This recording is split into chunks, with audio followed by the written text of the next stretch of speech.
bienvenue à Vie de foi. Cette semaine, nous parlons aux serviteurs de Dieu, en fait, à chaque enfant de Dieu, parce que tous les enfants de Dieu devraient servir le Seigneur. Mais précisément, aujourd'hui, on parle de l'honneur de servir le roi Jésus. Et puis, on a comme invité Pasteur Fofi Ndelo. Bonjour, Pasteur Fofi. Bonjour, Pasteur. Gloire à Dieu. Vous êtes pasteur à Montréal, pasteur fondateur des églises Christ en Action. Évangélisation. Amen. Et Canada. puis, vous êtes aussi évangéliste, vous voyagez partout à travers le monde, prêchant la bonne nouvelle. Effectivement. Et puis, on vous reçoit aujourd'hui avec plaisir à l'émission Vie de foi où nous allons parler aujourd'hui comment on peut conserver la vision divine et la voir se concrétiser dans nos vies. Donc, les hommes et les femmes de Dieu qui veulent vraiment être un succès selon Dieu, bien, ils doivent recevoir premièrement une vision, n'est-ce pas? Si on peut la voir s'accomplir, on doit la recevoir premièrement. Dites-nous, Pasteur Fofi, comment vous avez reçu la vision, par exemple, d'avoir les églises Christ en Action? Comment ça s'est venu, cette vision-là? C'est très simple. Ça offre.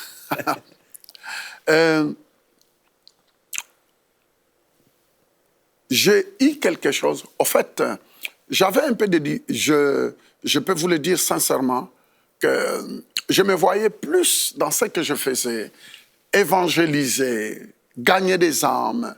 Je suis un homme de croisade, de campagne d'évangélisation, de masses, ainsi de suite là. Mais en 98, fin 98, je revenais de la Guadeloupe, à Pointe-à-Pitre. Non, je revenais de l'Haïti, d'Haïti. J'ai eu une croisade dans une ville qu'on appelle Gonaïve. J'étais dans l'avion. Finalement, l'avion a fait un petit détour, passé au-dessus de la ville, l'île à côté de Miami, l'île. Une île comme ça. Alors finalement, le pilote est en train de nous expliquer qu'on est au-dessus de telle île. Cuba ou? Non, là où il y avait le révérend, l'autre là. Bahamas. À Bahamas. Alors, je regardais en bas, on était au-dessus de Bahamas. Finalement, le pilote est en train de parler, mais moi, je n'entendais pas ce que le pilote disait. Moi, j'entendais ce que le Seigneur... En fait, il y a une autre voix qui me parlait. Le Seigneur me disait, en retournant à Montréal, démarre l'œuvre, parce qu'il y a beaucoup d'âmes que je dois mener à moi. Je dis, mais ça... Et puis finalement, j'ai ignoré la voix. On arrive à Montréal, comme d'habitude, et finalement, et mon agenda était tellement chargé. Mon agenda était tellement chargé. Une semaine après, je reprends l'avion, je pars cette fois-ci à Pointe-à-Pitre. De retour de Pointe-à-Pitre, encore notre vol passait au-dessus de la Bermude. Et le pilote est en train de parler, que nous sommes au-dessus de la Bermude, nous traversons l'île de la Bermude, on avançait vers Boston. Là, c'était tellement clair. Le Seigneur m'a dit, mon fils, commence une œuvre à Montréal. Parce que j'ai des âmes à amener dans mon royaume. J'arrive. C'était le soir. Je m'endors. C'était vers 23 heures. On est arrivé tard. Et je retourne à la maison, je m'endors. À 7 heures du matin, un pasteur à Montréal, Claude Foucault, il m'appelle et dit, Pasteur Fofi, je n'ai pas pu dormir. Le Saint-Esprit me parlait de te dire que tu dois commencer une œuvre à Montréal. Je dis, wow, finalement, c'est voilà que j'ai entendu à 2 reprises. Eh bien, c'est comme ça que je dis, bon, écoutez, ça doit être le Seigneur. Parce que moi, je disais, mais Seigneur, regarde un peu mon agenda. Je ne montrais que mon agenda. Parce que je partais pour 3 mois. Quand je revenais, je me reposais 1 semaine, 2 semaines, je repartais pour 45 jours. Vous voyez, j'étais partout. Quand je dis partout, c'est les 4 coins du monde. Et finalement, je me suis dit, bon, écoute, je vais faire quand même une croisade à Montréal. J'ai loué une salle au centre-ville. J'ai commencé. C'était une campagne d'évangélisation qui a amené au moins presque 8 personnes qui ont accepté Jésus. Avec ces 8 personnes, plus moi et mon épouse, mon équipe d'intercession, tous les lundis, on se réunissait. Je démarrais. L'œuvre a commencé avec 8 personnes. mon garçon, 9e personne, et puis moi et mon épouse, disent 11. On a démarré. Oh, pasteur, on a passé réellement, c'est là où je vis que... Moi, quand je vois des personnes vouloir commencer l'œuvre par des chrétiens qui les ramassent de gauche à droite, pasteur Joël, ce n'est pas du tout correct. Le Seigneur m'a montré que je devrais moi-même sortir dehors pour chercher. Et vous savez, ce n'est pas toujours... J'ai compris que parfois, ce n'est pas toujours les croisades qui amènent la masse. Et il y a des réalités qui sont là. On est au Québec, on est au Canada. Ce n'est pas le même impact que j'ai dans des croisades à l'étranger, parce que facilement dans une croisade, tu entends nos pasteurs, 5200 personnes ont accepté Jésus à tes croisades. On dit ça, c'est dans ces pays-là. Mais ici, faire une campagne d'évangélisation qui te donne 5200 personnes, ce n'est pas toujours évident. Alors, c'est à partir de là que j'ai compris qu'il fallait que je sorte. Que vous sortiez maintenant faire de l'évangélisation personnelle. Personnelle. Et pasteur, ça, je me reconnais que Dieu m'a donné quelque chose dans l'évangélisation personnelle. Même jusqu'à présent, je suis un gagneur d'âme. Wow. Je suis tout le temps dans le riz. Vous pouvez me voir au centre-ville, en train de marcher, parler de Jésus. Et je vois des personnes accepter Jésus comme Seigneur et Sauveur. Et à partir de là, les gens ne faisaient que venir. On parlait de Jésus. Je sortais dehors, je distribuais, je parlais de Jésus. Vous savez, nous avons toujours notre part et Dieu a sa part. Ouais. Pasteur, quand Dieu a commencé à souffler, vous savez, quand j'avais loué une salle, grande salle, capable de prendre au moins 200, 300 personnes, même le propriétaire de la salle m'a dit, monsieur, vous ne pouvez pas louer une salle comme ça. Où est-ce que vous allez trouver l'argent pour y payer? Parce que quand je regardais, il y a à peine 11 personnes. Je lui ai dit, monsieur, ne te mêle pas de mes affaires. Tout ce qu'il te faut, attends votre chèque à la fin du mois. Le jour que je n'arriverai plus à payer, vous me mettrez dehors. Mais vous savez que c'est un Italien. Il a vu, au bout de quelques temps, comment les gens venaient, comment la salle s'est remplie. Tu sais qu'un jour, sa femme a accepté Jésus. Lui-même aussi a accepté Jésus. Sa belle-mère a accepté Jésus. Et c'est là où il m'a dit, monsieur, je n'en revenais pas de voir ce que je vois. Mais tous ces hommes-là, on les a eus, non pas dans des grandes croisades. J'ai montré cela à mon équipe, que nous devons sortir dehors. C'est dehors, c'est le face-à-face, c'est un à un. Et nous avons vu les fruits jusqu'à présent. Je peux vous le dire, pasteur Joël, que la plupart, toutes les églises de Christ en action au Canada, personne ne peut nous dire, nous, quand vous étiez partis, vous avez pris des âmes de notre église. Personne. Parce que je sors, je suis dehors, j'entre même dans des salons de coiffure.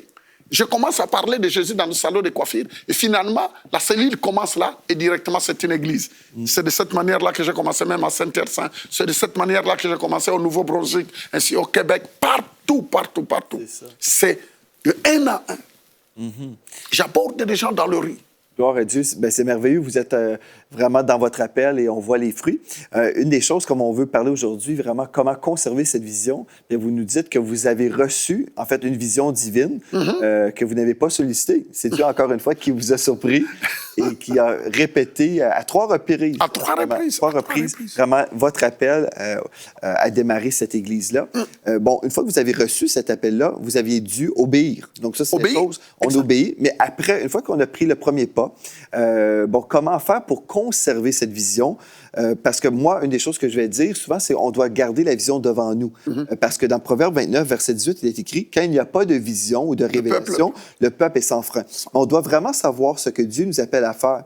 Et des fois, en parlant avec des pasteurs, il y en a qui m'ont dit « Mais comment faire pour vraiment avoir une vision précise pour notre ministère? » Et ma réponse est simple, c'est dans la prière. Je ne sais pas, pasteur Fofi, comment vous pourriez peut-être répondre à cette question. Comment faire vraiment pour avoir une vision précise? Parce qu'il y en a qui disent, ben ma vision, c'est de gagner des âmes. Oui, mais nous sommes tous appelés à gagner des âmes.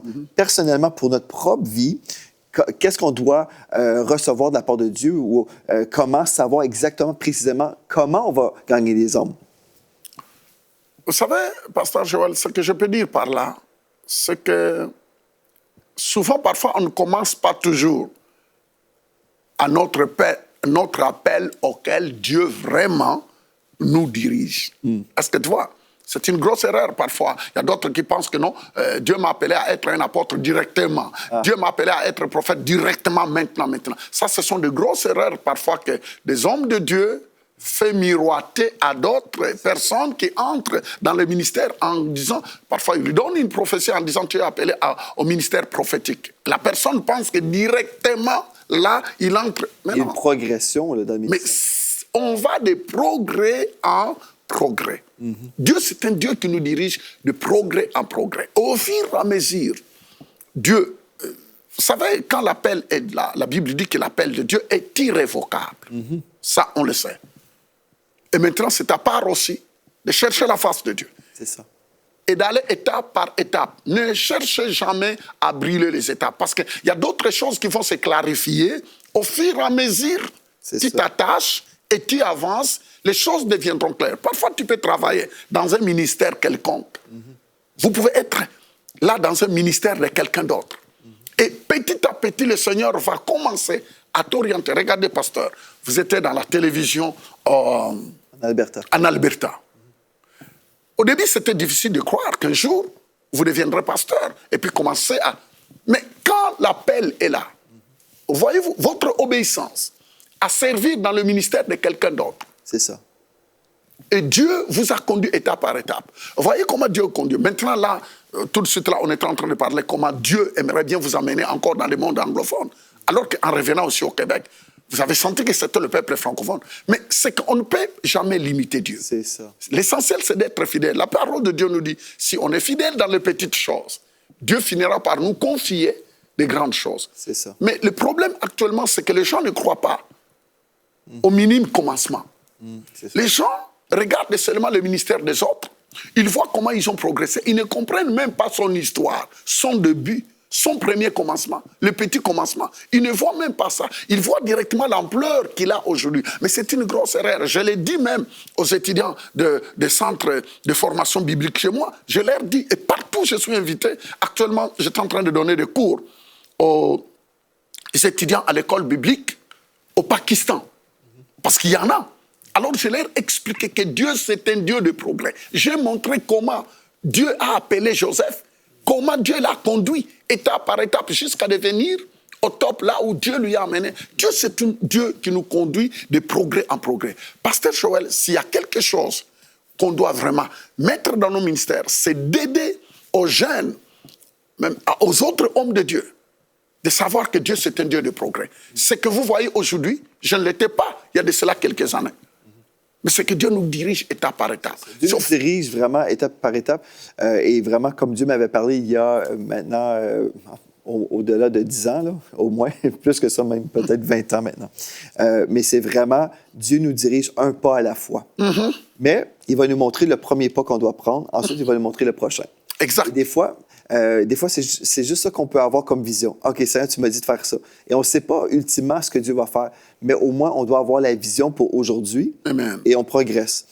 Par exemple, si on parle d'une église locale, on devrait tous, en tout cas tous ceux qui vont implanter une église, on devrait prier pour avoir la direction de Dieu. Comme dans notre église, on savait en démarrant, notre vision, oui, c'est de gagner des âmes parce que toutes les églises devraient gagner des âmes. Mais nous, on savait que c'était par le biais des médias. Donc, on avait vraiment quelque chose de précis.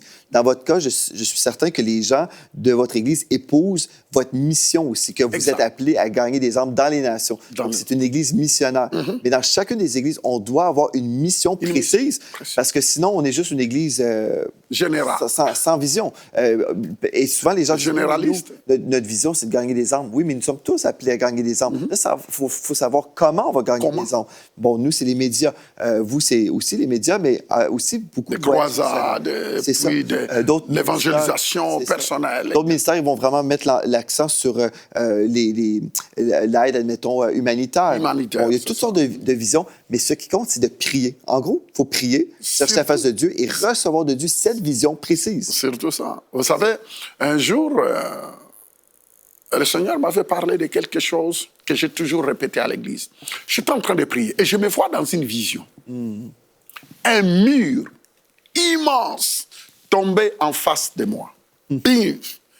Et quand je dis que c'est immense, le mur avait cette épaisseur. Wow. Et j'entends dans dans cette vision, ferme les poings. Et non, retrousse les manches. Je retrousse mes manches. Ferme les poings, je ferme les poings. On me dit frappe. Je dis, je vais frapper quoi? Le mur. Pasteur, ça, je n'ai jamais oublié ça. C'était au début de l'église. Finalement, j'ai frappé première fois, deuxième fois, troisième fois, quatrième fois. Je vis de fissures sur le mur. Et j'entendais la voix me dire, c'est de cette manière-là que tu vas bâtir dans la prière. Wow. Pasteur, c'était tellement clair. J'ai demandé à l'église. À cette époque-là, on n'était pas nombreux. On était presque quelque chose de 21, 23 personnes. Je dis, écoutez, le Seigneur m'a mis à cœur à chercher sa face dans la prière. Nous allons décréter au moins 90 jours plus 10. On a prié pendant 100 jours. Pasteur, tous les soirs, on m'a dit, mais pasteur, est-ce que les gens viendront? J'ai dit, si vous ne venez pas, mais au moins moi je serai là parce que c'est moi qui ai entendu.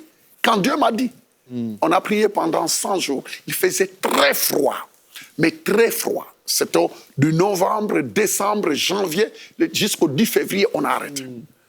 Mais, pasteur, les choses que je vis, premièrement, à cette époque-là, je prêchais seul. Tous les 100 jours, je prêchais seul. Tous les jours. Wow. J'ai vu la main de Dieu. Et les choses commençaient à être claires. Et c'est là où le Seigneur m'a parlé, parce que c'était notre première église. C'est là où, pendant ces moments de prière intense, que le Seigneur m'a mis à cœur de commencer l'église d'Ottawa. Je suis parti à Ottawa, j'ai démarré l'église. Et maintenant, tous les dimanches, je prêchais à Montréal, premier service. Je prenais ma voiture, je fonçais à Ottawa pour prêcher à Ottawa. Et ainsi de suite. Pendant des années et des années. Mais c'était clair, à tel point, même la fatigue n'avait pas vraiment de place parce que je savais que c'était le Seigneur qui m'orientait. Et c'est de cette manière-là, c'est dans cette allure de la prière que le Seigneur m'a parlé du Nouveau-Brunswick. Je suis parti au Nouveau-Brunswick. C'était compliqué, c'était difficile parce qu'il fallait chercher les gens dans le rue, trouver un à un.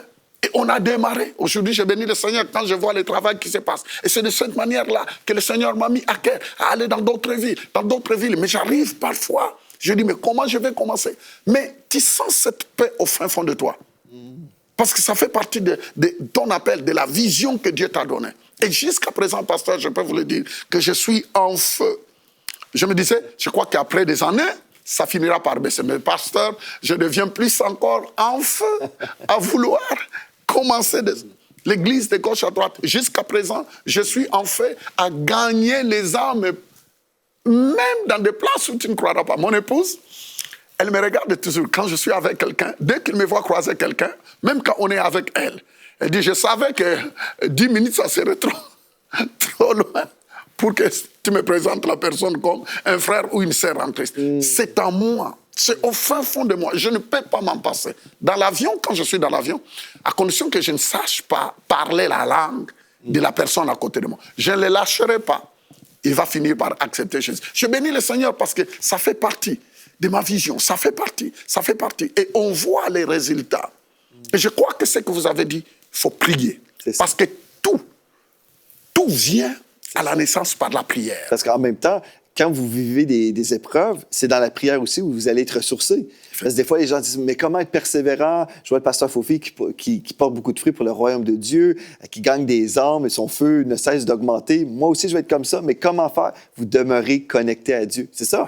Vous demeurez toujours connecté. Mais c'est parce que c'est lui, l'auteur de l'œuvre. C'est ça. La Bible dit que c'est lui qui nous appelle. Et il met en nous le vouloir et le faire. Et nous devons être obéissants. L'obéissance. Parce que ce n'est pas toujours facile d'être obéissant. Non. Ce n'est pas toujours facile. On peut être obéissant aujourd'hui et demain dire, oh bon, écoutez, Dieu me comprend, ainsi de suite là. Mais je bénis le Seigneur pour le feu. Et on a toujours l'envie de communiquer cette feu-là. Actuellement, même quand je vais dans des croisades, après mes croisades, je dis, mais écoute, j'aimerais bien parler à tous ceux qui aimeraient bien servir le Seigneur. Alors, tu vois la foule venir dans une salle, je commence à les encourager. Je leur donne des cours, ce que je peux donner, ainsi de suite là. Et nous voyons la gloire de Dieu, la bénédiction de Dieu, parce que vraiment, le Seigneur revient bientôt. Amen. Pasteur Foufi, je sais que vous avez des projets. Bon, vous avez déjà reçu des visions précises pour les ministères que vous faites, mais aussi, je sais que vous prévoyez de déménager votre église aussi. Donc, un jeune homme qui serait pasteur aujourd'hui, qui dirait, OK, comment est-ce qu'on fait justement pour préparer une église pour les grands projets que Dieu nous donne? Bon, on doit marcher par la foi, ça c'est clair, mais est-ce qu'on peut commencer à lancer la vision ou on chérit plutôt la vision dans notre cœur, on n'en parle pas? Comment vous progressez, vous procédez dans la communication des visions que vous recevez? Premièrement, quand Dieu t'établit pasteur quelque part, c'est le troupeau que Dieu t'a donné auquel tu dois communiquer la vision. Tu ne peux jamais garder tout dans ton cœur. Oui, il y a des choses que tu peux présenter à long terme, mais la plupart du temps, c'est que tu peux expliquer maintenant. Il faut le faire parce que c'est ton troupeau. C'est le berger et c'est le troupeau que le Seigneur t'a confié. Il faut partager avec eux. Il faut leur expliquer. Montre-leur où tu veux aller. Et non seulement ça, poser aussi des actes de foi, des gestes de foi. C'est ça que nous avons fait. Pasteur, financièrement, surtout quand je parle des finances dans le ministère, parce qu'on ne peut pas séparer le ministère et les finances. C'est impossible. Nous payons, exemple, la plupart de nos églises, l'église de Montréal paye le loyer de toutes ces églises. Parce que c'est des jeunes églises qu'on ne pouvait pas demander de donner. Ils ne connaissent rien. Nous prenons le temps de les enseigner. Mais la plupart du temps, c'est l'église de Montréal qui paye tous les loyers. Et vous savez ce qui se passe? C'est que nous avons eu le temps d'expliquer aux gens qui étaient là, à ceux qui comprenaient déjà l'importance d'épargner, l'importance de s'aimer. Et nous bénissons le Seigneur parce que nous avons vu qu'on ne peut pas limiter Dieu. Nous pouvons limiter Dieu dans tous les domaines, même dans le domaine financier. On peut limiter Dieu. Ce n'est pas parce que les gens gèrent mal l'argent que l'argent est mauvais. Non, ce n'est pas parce que d'autres hommes de Dieu ont mal géré l'argent que tout le monde est pareil. Non. Ça veut dire qu'on peut confier cette gestion-là à des personnes fiables, loyales. Parce qu'il faut voir toujours loin. C'est ça. On ne peut pas aller louer une salle sans argent. Et la plupart du temps, l'évangile demande beaucoup d'argent. Là, exemple, j'étais en train de penser, en passant, je me prépare, je retourne au Pakistan au mois de février. J'aurai une grande croisade à Karachi. Priez pour moi, pour vous tous qui connaissez le pays. Ce n'est pas toujours facile. Priez pour ça. Je serai à Karachi. Mais non seulement ça, je dois parler à des hommes de Dieu. Je dois donner une formation. Et tout cela, les frais de fonctionnement de tout doit venir à l'Église. C'est nous qui sommes appelés à s'aimer. Mais pasteur, tant qu'on n'explique pas cette vision à ceux qu'il a mis sur ton chemin, j'ai toujours dit, je ne serai jamais le pasteur de tout le monde, mais je suis le pasteur de ce que Dieu m'envoie. Je suis le pasteur numéro 1 de ce que Dieu a préparé pour moi. Je ne me fais pas de soucis de ce qui ne vient pas chez moi. C'est ça. Non, je ne peux pas me faire des soucis de ce qui ne vient pas chez moi. C'est ça. Vous avez reçu de Dieu une vision, vous l'avez communiquée à votre Église pour que les gens puissent vraiment l'épouser et aussi prier pour cette vision-là. Exactement. Comme dans notre Église, bon, depuis des années, depuis 10 ans maintenant, ce que j'ai fait, bon, j'ai reçu de Dieu une vision pour les médias. On doit changer le climat spirituel de la francophonie. Ça, c'était vraiment la vision dès la première réunion. Changeons le climat spirituel de la francophonie par le biais des médias. Bon, j'ai prêché ça. Il y a des gens aussi, des fois, qui s'opposaient, qui disaient pourquoi on parle des médias. Les gens, des fois, avaient diminué les médias à l'achat des caméras. Mais j'ai dit, c'est pas que j'aime les caméras, c'est pas que j'aime les choses médiatiques dans la technologie. C'est pas ça. En fait, les médias égalent les âmes. C'est ça que les gens, des fois, ne comprenaient pas toujours. Mais en fait, j'ai dit, ça, c'est notre vision. Et puis, quand on prêchait cette vision-là, bien là, les gens ont pu vraiment croire. Et aujourd'hui, on voit que cette Église, bien, a vraiment épousé les médias. Et les gens servent dans l'Église et puis s'investissent aussi à ENCI. Donc, on sait que vraiment, en partageant la vision, on ne fait pas juste la recevoir dans notre cœur, mais on la partage pour que les gens puissent relâcher leur foi et prier. Et c'est ensemble que Dieu bénit l'œuvre de Dieu. Et c'est là où on peut progresser. Puis c'est là où on voit vraiment la bénédiction de Dieu qui fleurit à tous les niveaux. Exactement. Donc, on dit gloire à Dieu parce que vraiment, on veut recevoir et ensuite conserver cette vision, même si des fois, il y a des gens qui ne la comprennent pas. Des fois, il y a des gens qui vont s'opposer à la vision. Ce n'est pas toujours. Si on l'a reçu de Dieu, on sait c'est la vision de Dieu. Je dois la conserver. Je dois demeurer demeurer dans la foi, je dois demeurer encouragé aussi. Mais comment? C'est dans la prière. Dans la prière. En entendant ce que Dieu dit aussi. C'est comme ça on demeure toujours encouragé. Amen. Je sais, Pasteur Fofi, il y a des gens qui sont découragés peut-être cette semaine. Il y a des gens qui ont suivi cette série en disant, bon, l'honneur de servir le roi, oui, je suis honoré de ça, mais je trouve ça difficile. J'ai eu beaucoup d'opposition. Peut-être même, il y a des gens qui ont vécu des problèmes financiers, peut-être même des problèmes physiques. Il y a toutes sortes de problèmes potentiels qu'on peut avoir dans l'œuvre de Dieu. Beaucoup d'opposition. Il y a des gens qui ont besoin d'être vraiment encouragés aujourd'hui, qui puissent dire, OK, je réadopte cette vision. Dieu m'a donné une vision et je vais croire à nouveau. Peut-être qu'il y a des gens, peut-être vous êtes là aujourd'hui et vous avez été découragés, vous avez comme abandonné la vision que Dieu vous avait donnée. Mais je demande à Pasteur Fofi maintenant, si vous voulez terminer cette série avec vraiment un temps de prière pour les personnes qui ont besoin d'être encouragées, pour des personnes qui vont vraiment croire cette vision que Dieu a donnée. J'aimerais bien te dire quelque chose. Ce que vous devez savoir, c'est que ce que Dieu fait au travers d'autres hommes de Dieu, il est capable de le faire. Ça ne sert à rien de se décourager. Ça peut arriver. Nous tous, nous avons eu des moments où, parfois, les choses ne marchaient pas comme il faut. Mais nous bénissons le Seigneur pour les encouragements d'autres hommes de Dieu. Alors, en ce moment, nous vous disons de prendre courage. Nous allons prier pour vous. Développe ta foi. Appuie-toi sur le Seigneur qui t'a appelé. Le problème même financièrement, nous avons appris, moi personnellement, j'ai appris à dépendre totalement de lui. C'est là. Parce que les gens peuvent faire des promesses, mais des promesses parfois irréalisables. Mais par contre, quand tu t'appuies sur le Seigneur est celui qui amène la provision dans chaque ministère. Je vis la main de Dieu opérer financièrement. Et la plupart des croisades que nous avons organisées, Dieu a couvert, il a béni, il a donné l'argent qu'il faut. Et jusqu'à présent, Dieu continue à faire grâce. Et je le crois que s'il le fait dans ma vie, il le fait dans la vie de notre pasteur Joël. Il est capable de le faire dans votre vie. Vous entendrez beaucoup de témoignages d'autres hommes de Dieu. Nous allons prier. Père Céleste, je te demande d'aider tes servantes, tes serviteurs qui nous suivent à rebâtir complètement leur foi. Amen. Mais sur ta personne. Tu es le Dieu de la provision. Seigneur, ta provision ne finira jamais. Fais grâce afin qu'ils comprennent que tu es la source, que tout ce que nous recevons vient de toi. Père, aide-leur à bâtir une foi simple, comptant sur toi, comme un enfant s'appuie sur son Père qui lui fait une promesse. Seigneur, nous savons que tes promesses sont oui et amen. Ouvre des portes, Seigneur, dans leur vie. Glorifie-toi dans leur vie, au nom puissant de Jésus. Amen. Amen. Gloire à Dieu.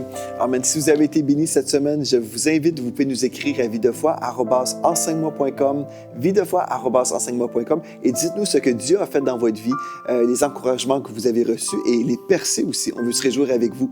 Merci, Pasteur Fofi, d'être passé à l'émission Vie de foi cette semaine. Nous avons été bénis. Merci. Et puis, on se réjouit de toutes les vies transformées C'est moi qui vous dans remercie. cette série. Merci. Donc, merci aussi à vous d'avoir été là. Et d'ici à la semaine prochaine, soyez richement bénis.